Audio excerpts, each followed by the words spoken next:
अस्सलाम वालेकुम नाज़रीन।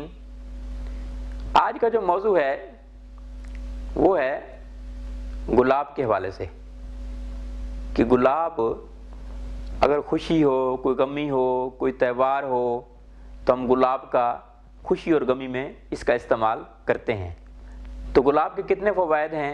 ये दिल के अमराज के लिए बहुत मुफीद है, आँखों के अमराज के लिए बहुत मुफीद है, कॉन्स्टिपेशन के लिए बहुत मुफीद है, जिनको क्रोनिक कॉन्स्टिपेशन हो उसके लिए बहुत मुफीद है। इसका गुलकंद इस्तेमाल किया जाए। गुलकंद भी दो तरह के, एक गुलकंद आफ्ताबी है और एक गुलकंद महताबी है जनाब। दोनों ही मुफीद हैं। अर्क गुलाब भी बहुत मुफीद है। और गुलकंद अगर आप इस्तेमाल करें तो इसको दूध के साथ लीजिए और शाम को लीजिए, सोते हुए लीजिए। आपकी कॉन्स्टिपेशन भी ख़त्म होगी, पाइल्स भी ख़त्म होगी, हेमोराइड्स भी ख़त्म होगी। अगर किसी को आंखों में दर्द है, आंखों में चुभन है और आंखों में जो पानी आता है, उसके लिए अर्क गुलाब इस्तेमाल कीजिए।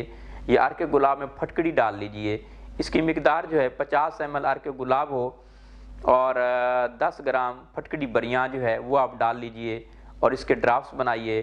ड्राफ्ट्स बना के आँखों में आप डालिए तो आपके आँखों के अमराज जो हैं वो ख़त्म होगी। यहाँ तक कि आँखों के अंदर जो ककरे पाए जाते हैं वो भी इंशाल्लाह ख़त्म होंगे गुलाब के हवाले से। इसी तरह गुलाब दिमाग की ताकत के लिए बहुत मुफीद है। हाँ, जिनको नज़ला ज़ुकाम केरा होता है वो कभी गुलाब भी इस्तेमाल ना करें।